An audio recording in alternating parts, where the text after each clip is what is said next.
هعمل موضوع التشيكن كريسبي بطريقه جميله جدا. طريقه الموضوع من خطير، وسر الصوص سر القرمشه. تابعوه معايا بقيه الفيديو وشوفوا الكلام جميل انا عملته ازاي.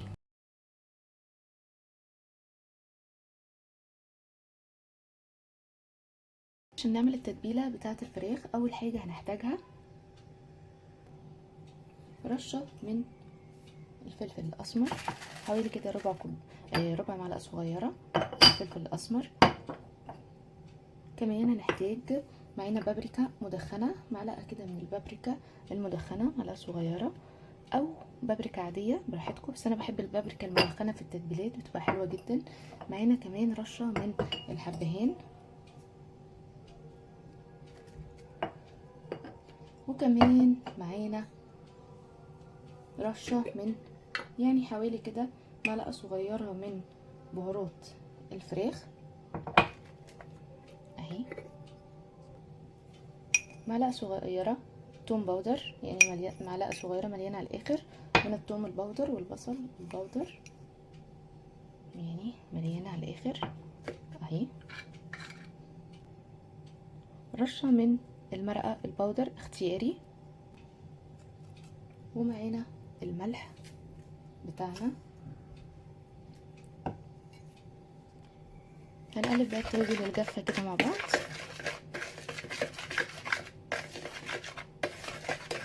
اهي، وهنجيب كوبايه زبادي او لبن رايب.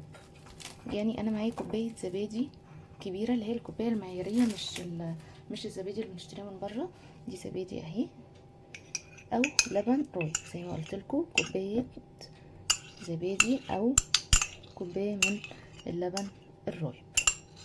لو ما عندكمش ولا زبادي ولا لبن رايب اوكي، حطوا حبه من اللبن الحليب عادي خالص، بس اللبن الرايب والزبادي بيبقى حلو جدا في التتبيلات بتاعتي.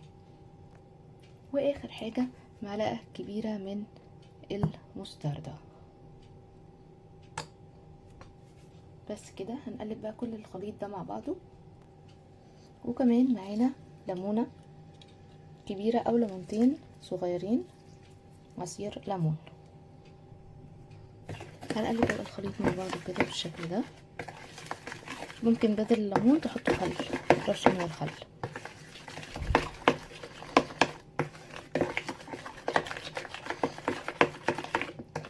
اهو. هنقلبه كويس كده بالشكل ده، زي ما شايفين بقى خليط سائل بالشكل ده. كده بقت جاهزه معايا التتبيله اللي هحط فيها الفراخ. معانا صدور فراخ، هقسم الصدر بيبقى كده على بعضه مخليه اهي، بقسمه نصين، وببدا بقى بالمدق بتاعي ادق عليه كده، اخليه ان هو شكله زي الايه الدوريه كده، عشان نقدر نحطه في العيش الكايزر بتاعنا اهو. يعني اهم حاجه تستخدموا صدور او وراك مخليه، تبقى حاجه مخليه مفيهاش عظم، عشان تبقى زي بتاعت بره بالظبط. هخلص الكميه كلها واحطها في التتبيله اهو. حطيت كل الكميه بقى، هبدا بقى ايه اقلبها كويس جدا في التتبيله، وهشيلها من 4 ساعات لليله كامله. يعني اقل حاجه تسيبوها 4 ساعات في التتبيله عشان تاخدوا نتيجه حلوه وطعم خطير. هنسيبها في التتبيله دي، يا اما نغطيها بقى بالبلاستريتش بتاعنا او باي حاجه غطا عندنا، وهندخلها التلاجة وهنسيبها بقى من 2 ل4 ساعات، هتديكوا نتيجه كويسه. بس لو عايزينها احسن حاجه تسيبوها ليله كامله في التتبيله، هتبقى شبعت بطعم التتبيله وبقى طعمها خطير. هشيلها وتاني يوم هشتغل واوريكم اعمل ايه.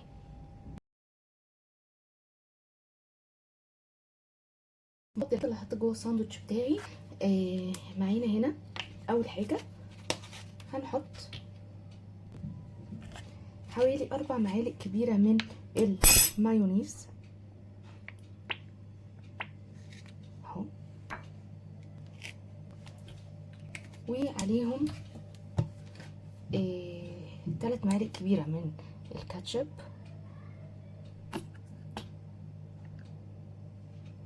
يعني حوالي كده برضو 3 معالق كبيره من الكاتشب.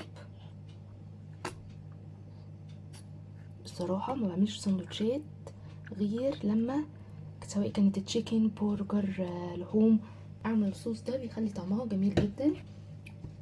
هو بيبقى مضاف في اشهر محلات التشيكن. معلقتين كبار من المستردة، واللي بيحب حاجه حاميه هيحط معلقه كبيره او معلقتين من الهوت صوص.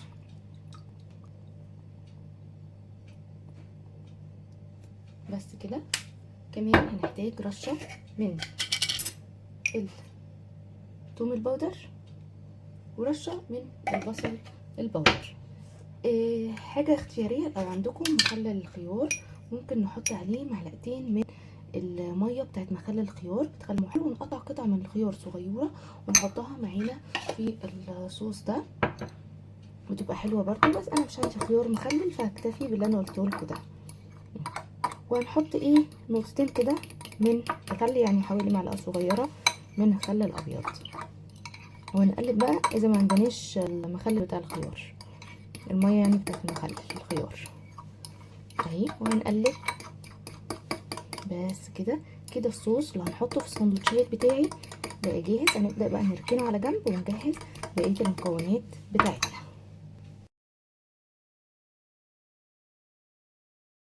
هنا سلايز من الطماطم والخس مقطعه بالشكل ده. انا بحب اقطعه كبير، محبوش صغير قوي، فبراحتكم ممكن تحطوا سليم كمان في سندوتشات. ومعانا هنا جبنه تشيدر. معايا جبنه تشيدر، ممكن تختاروا جبنه تشيدر اللي هي بتبقى خاصه بالبرجر والسندوتشات، اللي هي بتبقى مغلفه من بره، اللي بتسيح على طول اول ما نحطها. ممكن نحطوا جبنه شيدر عاديه. انا معايا جبنه شيدر هنا بالبسطرمه، وبتدي طعم جميل جدا في السندوتشات. وجبنه شيدر بالزيتون هحطهم على السندوتشات بتاعتي. عندكم لانشون بيدي مذاق جميل برضو للسندوتشات. عندكم تركي مدخن هتحطوه. ده كده جهزنا كل الحاجات مع الصوص بتاعنا. هنبدا بقى نعمل الكفر. نحط الزيت يسخن ونعمل الكفر بتاع الفراخ. انا دلوقتي الكفر بتاعها محتاجين مع بعض كوبايتين كبار، اللي هي الكوبايه المعياريه من الدقيق، على نص كوبايه مش مليانه على الاخر من النشا. ومعانا كمان التوابل اللي هنستخدمها، معلقه صغيره من الملح، وهنحط معلقه صغيره من البيكنج باودر، وكمان هحط معلقه صغيره توم باودر، بصل باودر، نص معلقه صغيره من البابريكا، وكمان رشه من الفلفل الاسمر. وهنقلب بقى الخليط ده كده مع بعضه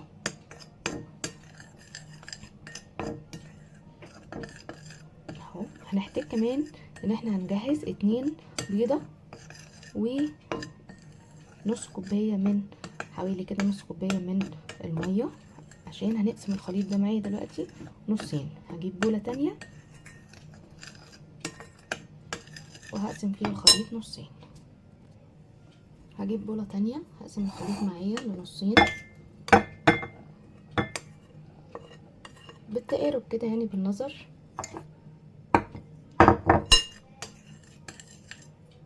اهو. يعني حوالي كده قسمته نصين بالشكل ده. هنجيب بقى البيض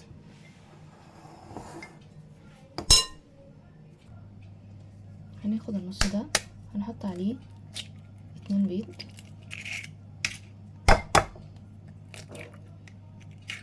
اهو.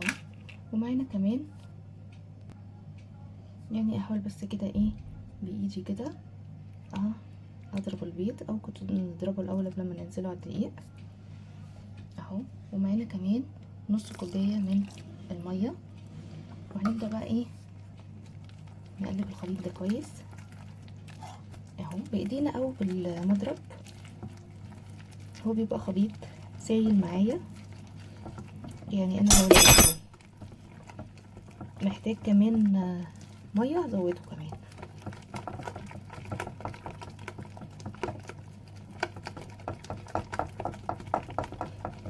اهو. انا احب اشتغل بايدي عشان يدينا نتيجه احسن اهو بالشكل ده. ادي الخليط كده بقى جاهز معانا. كده بقى جاهز معايا. هنجهز بقى الخليط التاني اللي هو النشف. معايا محتاجين هنا الخطوه دي اختياريه، اللي عنده الفيجيتار او اللي هو الخليط بتاع الفراخ المقرمشه، ممكن يحط كده حوالي ربع كوبايه على الخليط ده كده اهو، ونقلبه بحيث ان احنا ده هنستخدمه القشره الخارجيه بتاعه الفراخ، بيدي نكهه، ويبقى طبعا عليه توابل وبيدي نكهه كريسبي اكتر. فدي خطوه اختياريه. كده بقى جاهز معايا. بقى هبدا بقى قبل ما احط الفراخ عندي في الكفر بتاعها، هبدا احط الزيت غزير واسخنه عشان ننزل فيه في الفراخ على طول. لازم الزيت معايا يبقى سخن، ومش هسيب الفراخ في القشره دي على طول عشان ما تعرقش. مجرد ما ارفعها من على النار واجهز كميه انزل بيهم على طول في الزيت. معانا الفراخ بعد ما سبتها ليله كامله اهي في الخلطه بتاعتها التتبيله. هنبدا ناخد بقى بالترتيب كالتالي. هنبدا ناخد قطعه الفراخ بتاعتي اهي، انفضها من التتبيله وانزل بيها في الخليط السايل ده اهو كده، اغطيها كويس. ومن الخليط السائل ده ننفضها كده، يعني ننزل الزيادات وننزل بيها في الدقيق هنغطيها كويس جدا اهي بالدقيق بالشكل ده كده اهو، لغايه ما اتاكد ان كله دخل فيه دقيق اهيت بالشكل ده. وابدا بقى ايه اضغط عليها بايدي كده جوه الدقيق اهي، من الناحيه التانية كمان اهي، واضغط بايدي كده عليها وانفضها بقى شكلها اهي. النفضه دي بقى هي اللي بتديني، شايفين الحته اللي فيها دي، هي دي اللي بتديني الايه الكريسبي بتاعنا اهو. وهنجيب طبق ونحطها على جنب لغايه اما نخلص. كام واحده يكون الزيت بتاعي برد معايا. في حته وقعت اهي فاخدتها. هنعمل واحده كمان بنفس الطريقه اهي. هناخدها بالتتبيله ننزل بيها في الخليط السائل اهو كده، وننفض الزيادات بالشكل ده كده اهو، وننزل في الطبقه بتاعه الدقيق اهي.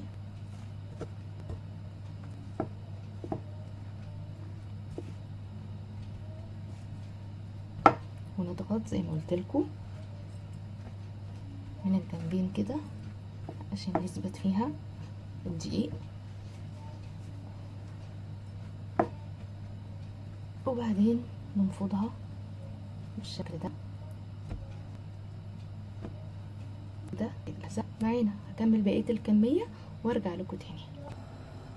الزيت معايا سخن، فانا هاخد بقى قطعه الفراخ انزلها كل ده على نار عاليه اهي بالشكل ده. مش هامله الطاسه على الاخر عشان ادي نفسي مساحه ان انا اقدر اقلب اهي.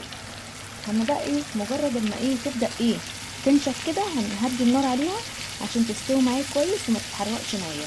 وهطلعها وارجعها لكم اهي. اول ما اطلعها نطلعها في مصفى كده عشان تتصفى معايا في الزيت، بلاش مناديل عشان ما تطراش معايا طبقه المقرمش. شايفين اهي كده جهزت معايا. اللون الذهبي بتاعها الجميل ده ما ينفعش نسيبها اكتر من كده. طبعا الكاونتر عندي متبهدله دقيق لسه ما مسحتهاش اهي. شايفين الفراخ جميله جدا. هكمل بقيه الكميه وارجع لكم بقى نعمل مع بعض ساندوتشات.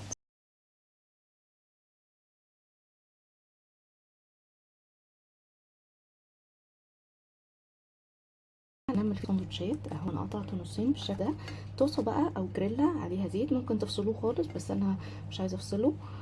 طاسه بقى عليها حته قطعه من الزبده كده، وهنسيحها وننزل ندي تشويحه للنص ده وتشويحه للنص ده، واقول لكم هنعمل مكعب زبده اهو. هنسيحه كده على اي جريلا عندنا، ونبدا ناخد العيش بتاعنا اهو. ممكن تفصلوه وممكن تسيبوه كده في حته اهو بالشكل ده.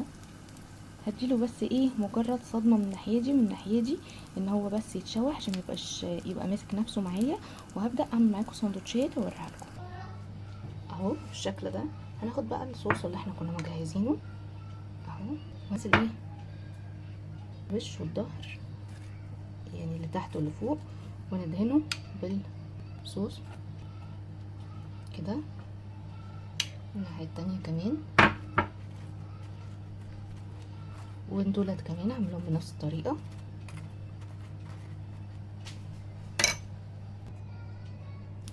دلوقتي بقى الخس كده هننزل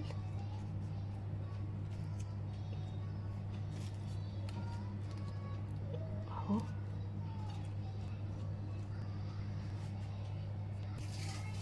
هنحط دلوقتي معانا قطعة الفراخ اهي،